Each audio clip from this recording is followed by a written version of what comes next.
want to thank a special person, Charlie Kirk, for his tremendous leadership, as well as everyone at Turning Point Action for making this event possible. They're really helping with the election and doing a phenomenal job. Also, we have a lot of real warriors here tonight. Thanks to certain members of Congress with us. Eli Crane, where's Eli? Where's Eli? What happened to Eli? Just saw him back there. There he is. Eli's doing a great job.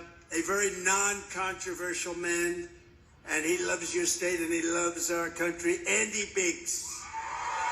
Andy. Thank you, Andy. Great guy. A woman, I can't believe she's leaving Congress. She would have won by about 99%. But she's doing something very important. She's going to Maricopa County Board of Supervisors. And she has my complete and total endorsement. One of the greatest people. She was just a warrior with impeachment hoax #1, impeachment hoax #2, all hoaxes. Everything's a hoax. These people are sick. But I just want to introduce a special woman, Debbie Lesko. Debbie, there you are. Thank you, Debbie. Great job. That's an important job. We got to get them on our side, Debbie. You know, they're Republicans, but they act like Democrats. We got to get them on our side. Another friend of mine, somebody that's incredible. He's tough, he's strong.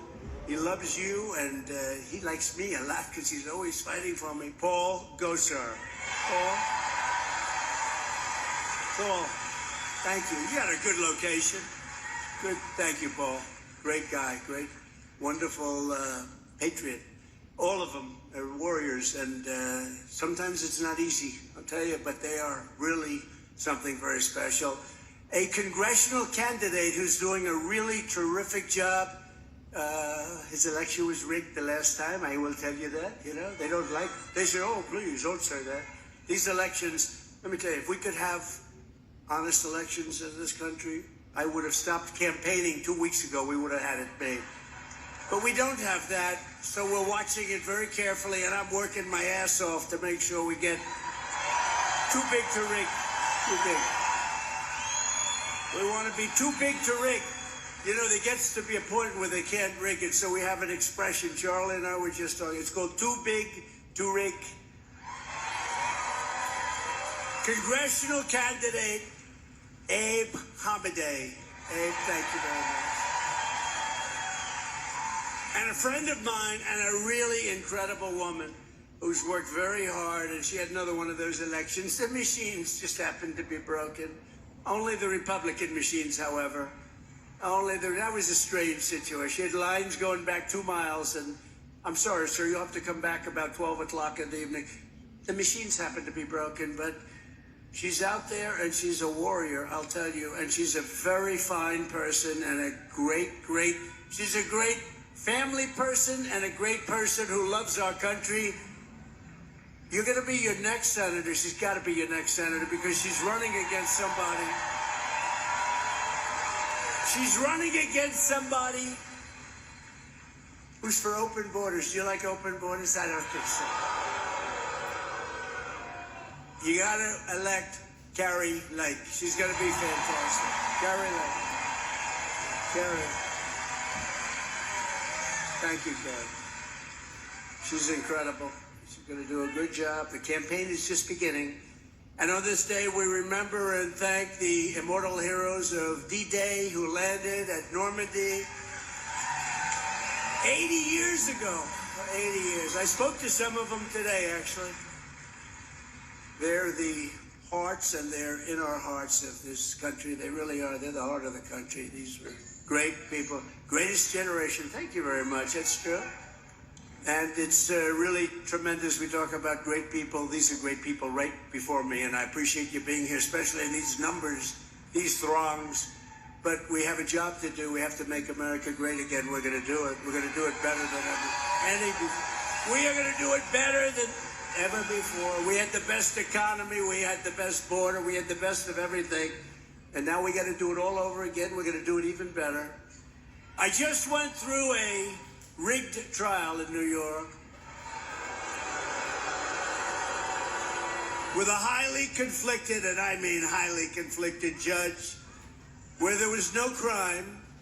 It was made up, fabricated stuff. They didn't want to bring the case. They could have brought the case 7 years ago. It's only when you run for office they bring cases. But they would have done that 7 years ago, not in the middle of my presidential campaign, where we're beating Biden, by the way, by a lot. Did you see?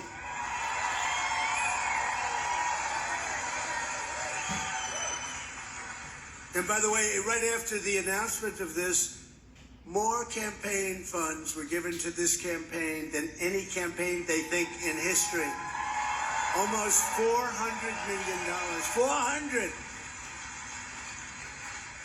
No, it's never been, nobody's ever seen, because they know it was rigged. They know it's a corrupt system. They know all about it. But with your help, less than 5 months from now, and we're going, and I'll tell you what, we have to change the system. We have to straighten out what's going on in these sports. We got a rigged deal going, this whole country, and we've got to do it. And those appellate courts have to step up and straighten things out, or we're not going to have a country any longer. But we're going to win the great state of Arizona, and we're going to tell crooked Joe Biden, you're fired. You're doing a lousy job, the worst president in history. Joe, you're fired.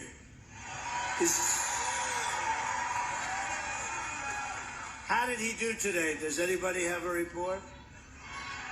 Oh, gee.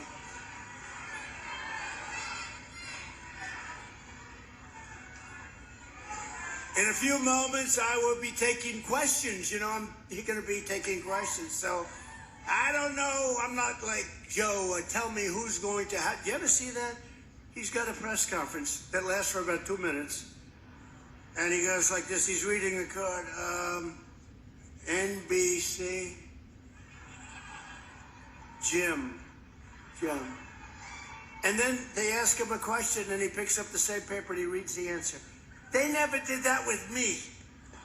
No, we're going to have people asking questions. Whatever they ask is okay. Is anybody going to be watching the debate with this character?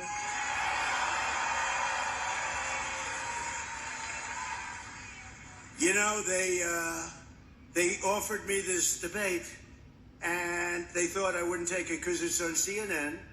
It's fake Tapper. Does anyone know him? Fake Tapper. They wanted it to be sitting down, seated, and zero audience. And they wanted it to be short, also very short. And I said, I'll take it. Because you know what? They thought I wouldn't take it. Being on CNN, and Dana Bash is very tough to Trump. Dana Bash, another beauty. So I have Dana Bash and fake Tapper. And they thought, here's what we'll do. We'll offer him the worst thing that could be offered. These two anchors, Dana Bash, fake Tapper, CNN, no audience, nobody. Your children, your wife, nobody can be there. Oh, that's going to be interesting for him, though, isn't it? Nobody can be there. And they want you sitting down. So I said, I'll take it. They thought what was going to happen is that I'd say, I won't do it. And then they'll say, Trump doesn't want to debate. I want to debate. We should have many debates, frankly. We really should. Because we have to find out why they like open borders where people pour in from, right, Paul? Why do they, who could like an open border? You know, more importantly, why do they want, we're the party of common sense. As an example, it's big stuff. It's bigger than people think. Why would anybody want to have men playing in women's sports? Why? Do you see the records that are being set in weightlifting? These are records that are not going to be beaten anytime soon, maybe in 1,000 years from now. But they're being in swimming and running, and it's so unfair and so horrible, really so demeaning to women. Who would want this? I mean, who would want it? We are the party, and we're conservative, all that stuff. But you know what? More importantly, we're the party of common sense. We want strong borders. We want a powerful military. We don't want wars. We want to have great education for our children. We want to have low interest rates. And we were energy independent just 3.5 years ago. And today we're saying to Venezuela, we need your energy. Please help us. It's so sad. It's so pathetic. We're going to lower your energy costs by 50% within 1 year. We're going to drill, baby, drill. We're going to get those prices way down. But first, I want to talk to you about Crooked Joe's heinous and criminal obliteration of our southern border. You people know better than just about anybody about the southern border because they are pouring through your state at levels nobody's ever seen before. 2 days ago, Joe Biden signed an executive order to officially declare his formal approval and support for the largest border invasion in the history of the world. So this has been the largest invasion in history. We are being invaded. This is not people coming in. These are people coming in totally unchecked, unvetted. They're pouring into our country. Far from closing the border, Joe Biden's order, this is his new order. So he's getting killed in the polls. People say that, look, this is really bad what's happening on the border. So they come up with something that's fake, just like everything else they do. It's all fake. The impeachments are fake. The court cases are a disgrace to our country. Everything is fake. So they come up with this order. I won't say it because I don't like using the word bullshit in front of these beautiful children. So I won't say it. I will not say it. But this thing allows millions of people.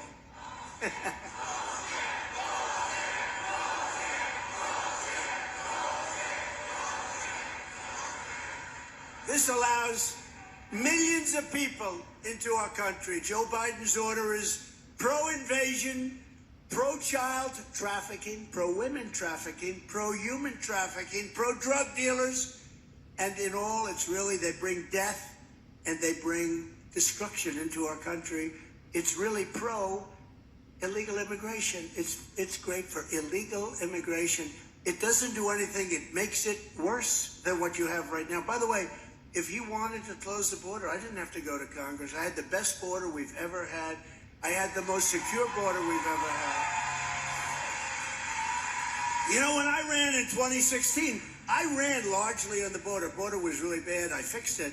And when I ran in 2020, I said, I want to talk about the border. And all of my geniuses said, nobody wants to hear it, sir. Nobody wants to hear about the border. I said, well, let's talk about it. Nobody did it because I fixed it. It was so good we couldn't talk about it. It's pretty bad when you do such a good job that you can't talk about it.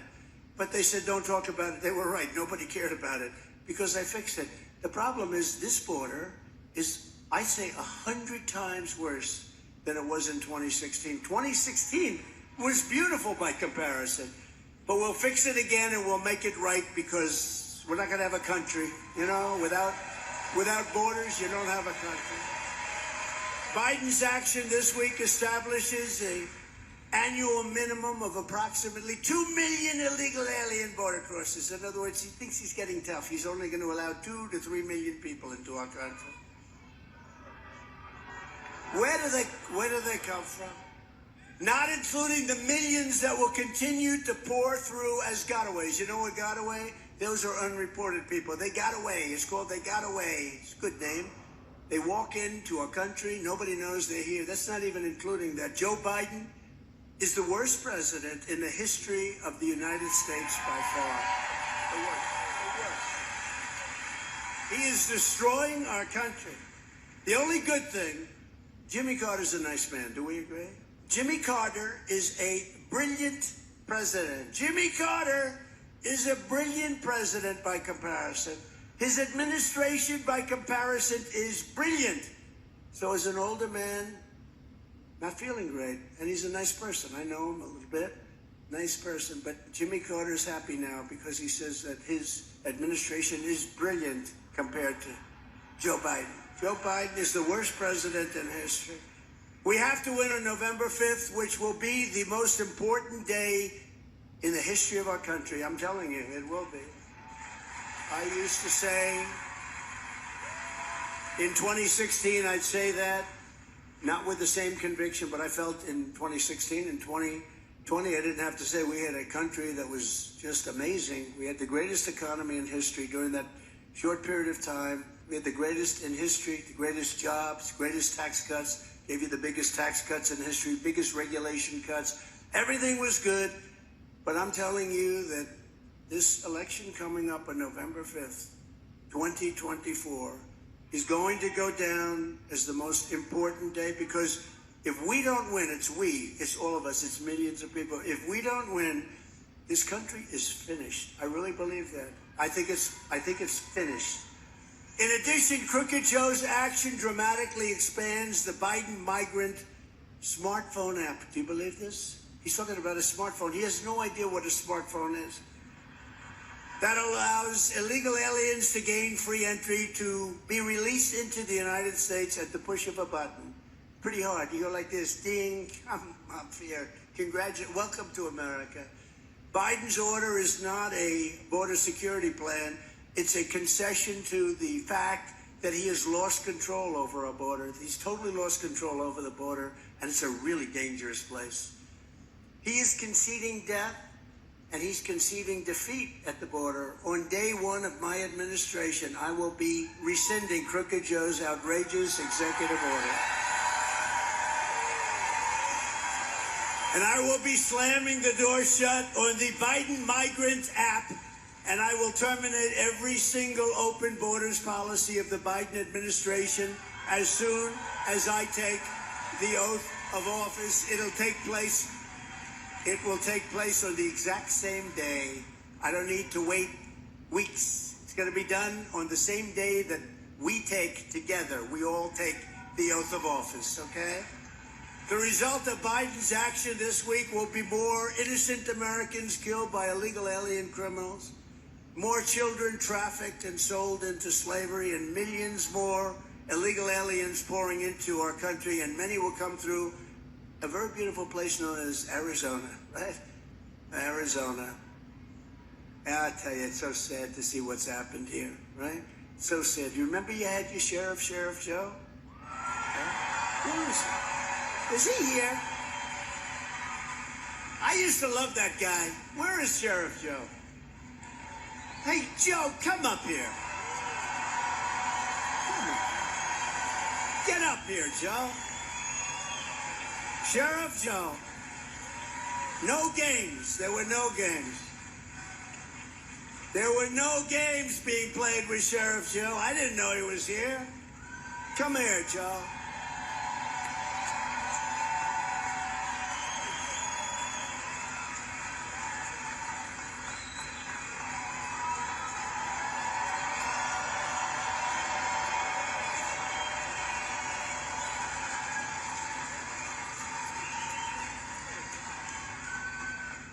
I don't kiss men, but I kissed him. We had a real border with this guy. People said he was too tough and too... Now they're saying, where is Sheriff Joe? You know, he's 170 years old, but we want him back. Joe, say something. Hold on. I want to see your birth certificate. He doesn't believe my age. You think I'm 73? I think you're 50. I love this guy. When NBC came up to me, he said, John McCain, you're a hero. And I paused. Because 4 months before, I woke up and told my wife, thank you for everything you've done for Ava. Never forget that. Never. So I said about McCain, I'm not going to badmouth him. You know, he still served our country. But when I woke up, I told my wife, I finally found the only hero I ever had in my life, and that's him.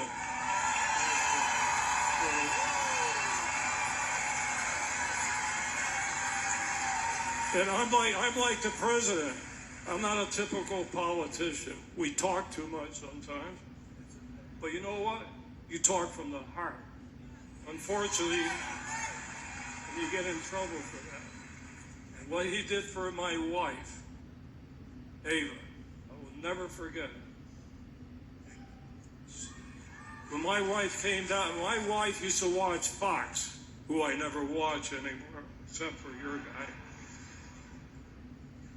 And because she used to watch Donald Trump. And when I told Donald Trump about my wife, that she had cancer. He's called my wife, not once, 7 times. You didn't have to do that. So all the media up there, you know, they badmouth me every day. I love the media that badmouths me. My polls keep going up, so keep badmouthing me. You're doing him a favor, too. Keep badmouthing. So anyway, Mr. President, from the heart, and by the way, June 14, you and I, birthday, same day. Thank you.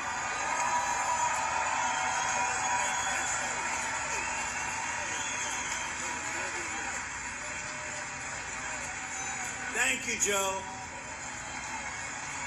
Thank you.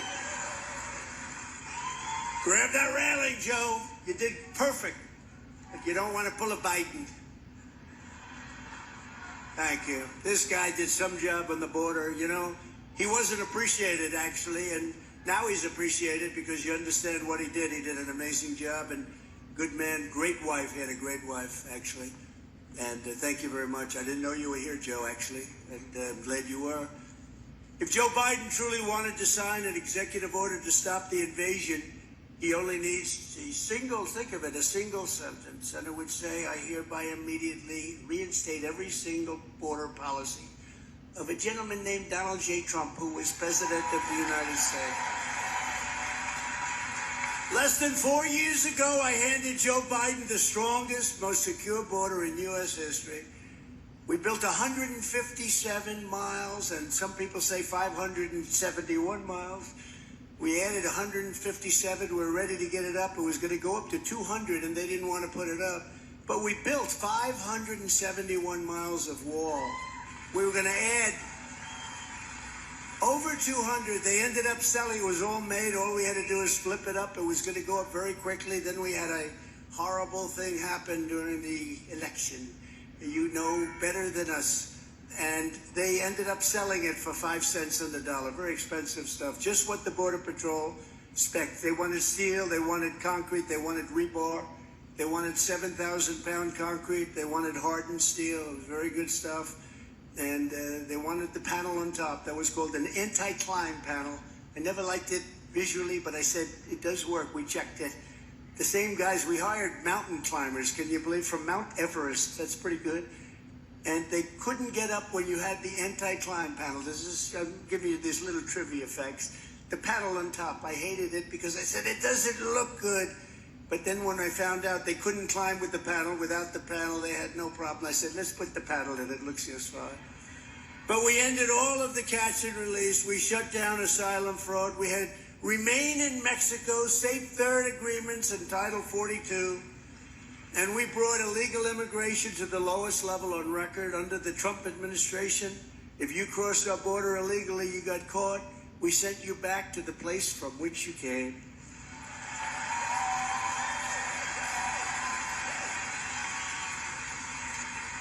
And you know, they weren't allowed to do that with Obama and Biden. When I first came in, I said, you got to get them out. MS-13. We took out thousands of MS-13 criminals. We sent them back to their place. You had plenty of them here. We got them all out. But I was told, sir, you're not going to be able to do that. Why? Because Honduras and El Salvador, some of the other countries, they wouldn't take them back under any circumstances. They wouldn't take them back. I said, what do you mean? We put them in buses, they blocked the roads, we put them in planes, they put big planes on the runway so you couldn't land. They won't take them back. How long has that been going on for? 10 years, 12 years? It's been going on for a long time. I said, how much money do we pay those countries? Sir, we give them $750 million a year for economic development. Okay, you do. See, $750. Okay, as of effective immediately, inform them they're not getting the $750 million. That was in the evening. That was on a Thursday evening. On Friday morning, like early, 7:30 in the morning, I got almost simultaneously 3 calls, not coordinated, separate calls from the heads of the 3 countries. And I said, what's up? It's early in the morning. Sir, we understand that you're upset about something. Please, there must be a misunderstanding. I said, you won't take the criminals that you send over in caravans, and they have a lot to do with it. They put the people that they don't want in those caravans. You won't take those criminals back, and you're not getting any more money from the United States at all. Sir, there must be a misunderstanding. We would be honored to take back MS-13 criminals. It would be such, and we started sending them back by the thousands, by the thousands.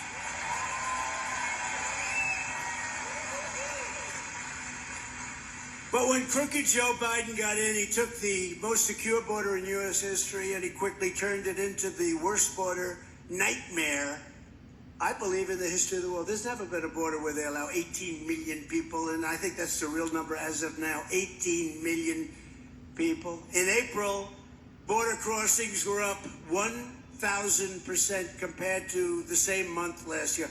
1,000% compared to last year. And by the way, last year, it was 1,000% compared to the abuse. There's never been anything. A guy like Sheriff Joe must be going crazy when he hears this. If one person got it, he'd go wild. One person. How do you feel about tens of thousands? How do you feel about millions of people? Millions of people.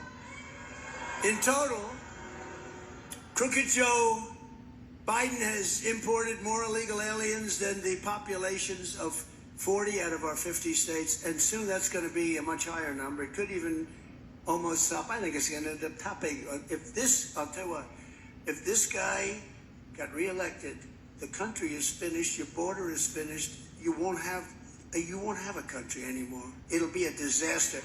Just on this one issue, and we're not talking about nuclear proliferation, we're not talking about all the other issues that he has no idea what the hell he's talking about. You know, if you think about it, Ukraine being attacked by Russia would have never happened. It would have never happened, just wouldn't have happened. For a lot of reasons, including the fact that energy was much cheaper, and Russia makes its money with energy, basically, but would have never happened. Putin would have never done it. Wouldn't have happened. And it never did. You know, people said, well, how does he know it would not? Because for 4 years, it never did. And watch China and Taiwan. Watch what's going on with that. Another thing, Israel would have never been attacked, ever. Would have never been attacked. Iran was broke. Iran was broke. They didn't have money to give out to Hezbollah, to Hamas. Iran was broke. Israel would have never been attacked. And you know what else? I could say 30 different things, but just to add one more, you wouldn't have had any inflation. We had no inflation. We were down at a number so perfect. And now you're suffering with numbers that nobody's ever seen before, and it's all unsustainable. But the Biden invasion is no accident. It's a deliberate demolition of our sovereignty and of our borders. Somehow, somebody's going to explain to us why they would want this to happen. I guess it's probably votes. They probably think these people are going to be voting. And interestingly, I don't know if you just came across the wires, I'm leading now with Hispanic voters. Isn't that good? So, I don't know, maybe they're wasting their time.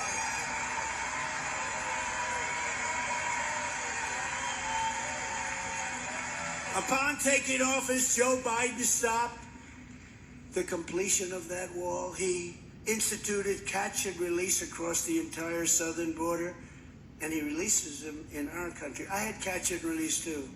You know what my catch and release was? I released them in Mexico.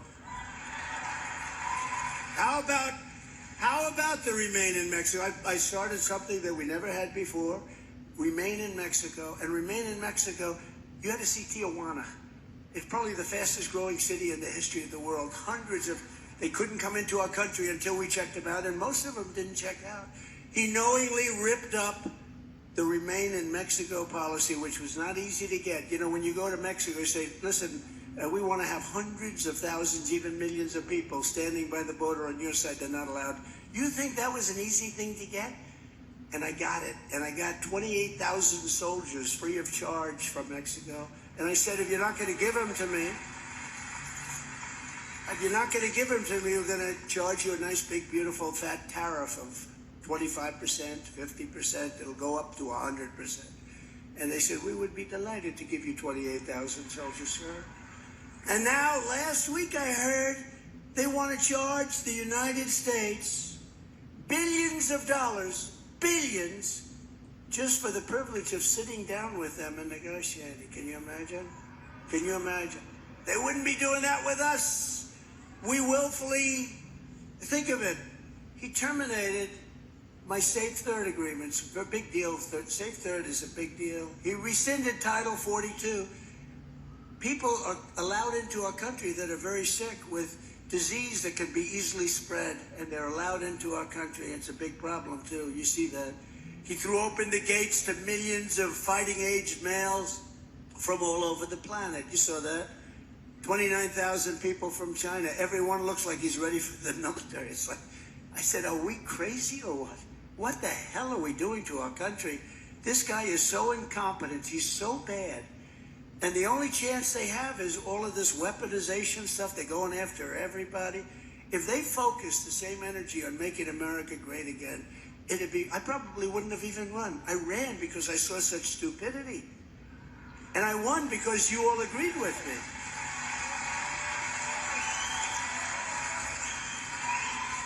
And the very first bill that Crooked Joe sent to Congress was a plan to give mass amnesty to millions and millions of illegal aliens, even if we don't know anything about them.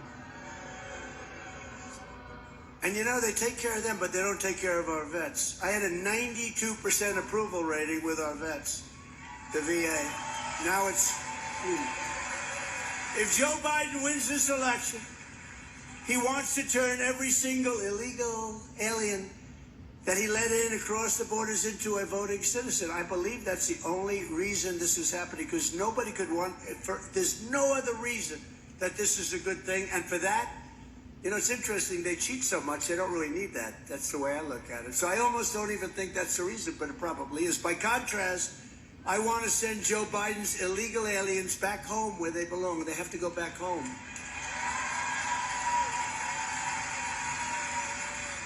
Because quite simply, Joe Biden wants an invasion. I want a deportation. I want a deportation.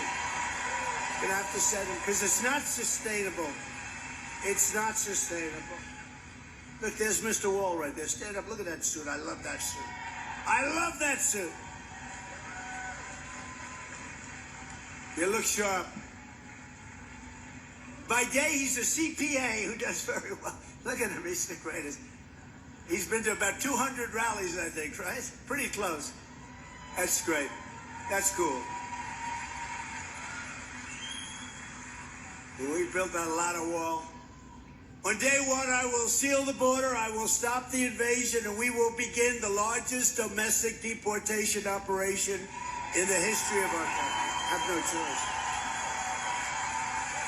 We have no choice. Biden has given us no choice.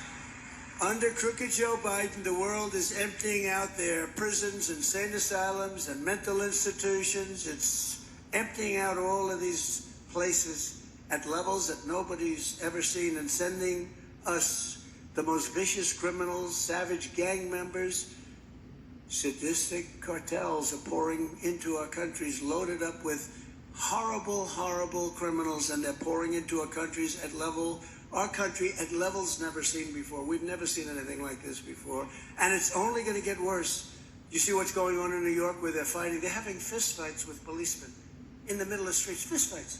I've seen people get shot. I've seen what? Fistfights. I mean, those are long term. And it's horrible. Nobody's ever seen. And in their country, they'd be executed immediately if they did it. They know that. But it's taken them a little while to get acclimated. You're going to have migrant crime added to regular crime at levels that nobody has ever seen before anywhere in the world. That's what's happening. And I have to say, Arizona is being turned into a dumping ground for the dungeons of the third world. They're all coming in. In Venezuela, crime. Think of this. Venezuela. Next time we'll meet in Venezuela, it'll be safer.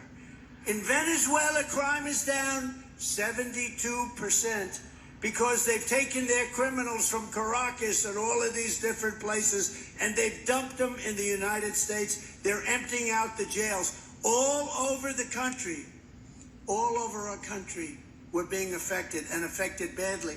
And all over the world, if you look, The jail populations are at the lowest levels they've maybe ever been at. I mean, they're at levels that nobody's seen for 25, 30 years. And also mental institutions. They're taking people out, very, very sick people, and they're dumping them into the United States. Congratulations, by the way. They're dumping them into the United States of America. The mental institutions throughout the world, and I'm not talking about South America, I'm talking about in Africa, the Congo. They're letting their prisoners from the Congo, rough guys, come into the United States. Congratulations. They're letting people come in from Asia. They're letting people come in from all over the world. The Middle East, they're coming in from Yemen. They're coming in from all over. They're coming in by the millions, and they're coming in from the prisons and the mental institutions.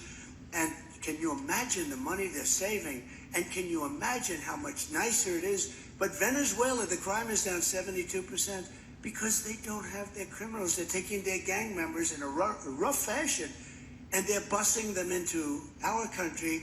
And there may be, is there any criminal from Venezuela in the room? Please raise your hand. There probably is. We just don't know about it. No, but think how bad that is. And I do it.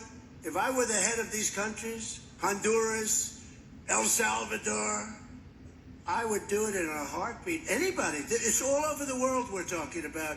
I would be, I have to say, I would be the first one that would have done it. And I wouldn't be having 50% jail populations. I'd be down to zero. They'd all be in the United States of America getting money for all of the different things that they get. They get cell phones. They get hospitalization. They get education.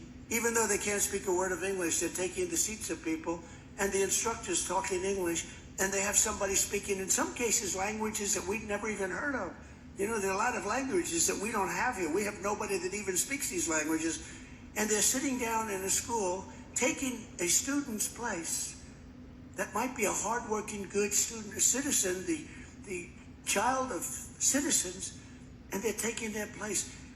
Our country is going to hell, and we're going to stop it. We're going to stop it on November 5th. Just this week, two brave officers of the New York Police Department, these are great people, by the way, the New York's finest, and they are fine people, they're great people, were shot in Queens, New York, by a Biden migrant who Crooked Joe released into our country. This monster infiltrated from Venezuela and was quickly given administrative amnesty by Joe Biden. He got amnesty, along with a taxpayer-funded hotel room, which is a very nice room, by the way, very luxurious. Well, he engaged in multiple suspected robberies before shooting two of our finest people, two of New York's finest, as we call them. In Palm Beach County, Florida, last month, an illegal alien criminal who Joe Biden released into the United States was charged for kidnapping an 11-year-old girl from her front yard and sexually assaulting her in the back of a van. And, of course, there was this horrific case of Laken Riley, who's incredible. I met the parents, it may be here. The young nursing student, beautiful person, beautiful, top of her class, everything, from Georgia, who was savagely beaten and murdered by a bloodthirsty Biden migrant, allowed in through Biden after Crooked Joe set him loose into our country. Then they set him loose right into our country. Instead of apologizing to Laken Riley's family, Joe Biden apologized to her killer for calling him illegal. Do you remember that? Oh, I'm so sorry. Oh, I'm so sorry I called him illegal. He actually apologized. He went on. He apologized to this guy. And remember when Biden could not even pronounce Laken's name correctly in the probably the worst State of the Union anyone's ever heard. Under the Trump administration, we will not be apologizing to illegal alien criminals. We will be putting them behind bars and throwing them out of our country rapidly.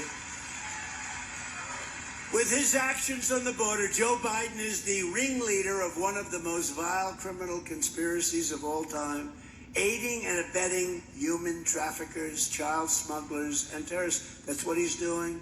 They have no fear. They know nobody's going after them. They can do whatever they want. And that goes with drugs. More drugs are coming into our country right now than at any time in our history, times 5 or times 6. We've never had massive amounts of drugs pouring into our country. We fought it like hell. We were fighting. And by the way, you'll never solve the problem without the death penalty. When I was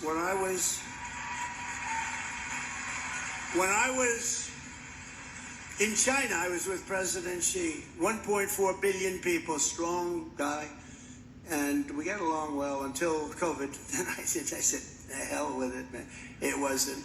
What they unleashed on the world was incredible, but we got along well, and he was going to stop the fentanyl coming into the United States. But I said to him, do you have the first meeting, a little naive question, but it's all right, not so bad.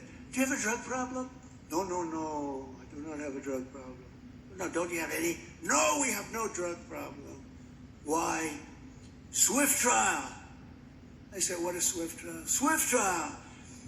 What Swift trial is, they catch the drug dealer, and they give him a swift trial, meaning a very fast trial. At the end of the trial, if he's guilty, they execute him. Every drug dealer in China said, let's get the hell out of here. Let's go to the United States, where you don't even get a slap on the wrist, right? And I don't know that our country's ready for it. And I'll be honest with you, if you really knew the stats, a drug dealer, on average, during that drug dealer's life, will kill approximately 500 people. Do you know that, Paul? 500 people will die. Families, family members, children, young children, girls, boys, parents sometimes too. 500 people on average. And when you hear that, it doesn't sound so severe. You know, we would set up blue ribbon committees at the White House. We'd get socialites from New York, even socialites from Arizona. They'd sit around the table, they'd talk about it for 5 minutes, and then they'd start talking about what restaurant they're going out to dinner. These people are really tough and they're smart. The cartel people, they run these things like the best corporations in the country. They say they run more efficiently. They know how to do it. They're horrible people. They're killing hundreds of thousands of Americans each year. And when I mentioned it, and I do it purposely, I mentioned the death penalty, and without it, you're never going to solve the problem. If you look at Singapore, if you look at the only countries, essentially, that don't have a problem are people with either really strong crime prevention or countries with the death penalty. And Singapore is another one. They don't even know what you're talking about when you say, do you have a drug problem? Do you have a drug problem? No, we don't have a drug. Why would we have a drug problem? We have an unbelievable drug problem. We lost last year, in my opinion, 300,000 people. That's bigger than a war. That's bigger than a war. And so many times they're young people. And so many times it was a mistake. They thought they were taking something else. If you take the head of a pin and put a little fentanyl on the head, if it's a little bit larger than the head of a pin, you're dead. You have no chance. And this is pouring in from China. And I had a deal with President Xi. He was going to give the death penalty to anybody manufacturing fentanyl in China and selling it to the United States. But then when the election was rigged and didn't turn out right, he didn't have to do anything. And this group definitely didn't want to pursue that. But we had a deal. They weren't going to be sending the fentanyl into us anymore. But we have to do something with Mexico. 300,000 people are dying a year. Those are the real numbers. They like to say 100. They like to say 90. It's been that number for a long time. It's 300,000 people, and it's probably more than that. And we're going to have to take very strong action because we can't let that happen. That's like being in a war. You take a look at the Civil War. You take a look at wars that we've had where the numbers are not so much more than that. Double for the Civil War. That was a war within our country. And you take a look at this. We cannot let this stand any longer. We cannot take it from China, from Mexico, from anywhere else. We have to clean out the problem. And the people that do it, the tougher they are, the less of a problem they have. It's actually a very simple solution. In addition to all of the Biden migrant crimes stealing innocent American lives, Crooked Joe is also responsible for more women and children being sold into slavery than anyone else in modern history. because we are so weak on the borders now. We were so strong. This guy goes to the beach all the time. You ever watch him in a bathing suit? Somebody told him he looks good. Oh, Joe, you look great in a bathing suit. You know, you're 82 years old. You look fantastic. He can't lift the chair. The chair weighs about 3 hours. You know those chairs, aluminum, hollow aluminum. They weigh like, they're built for old people to lift and for children to lift. He can't lift.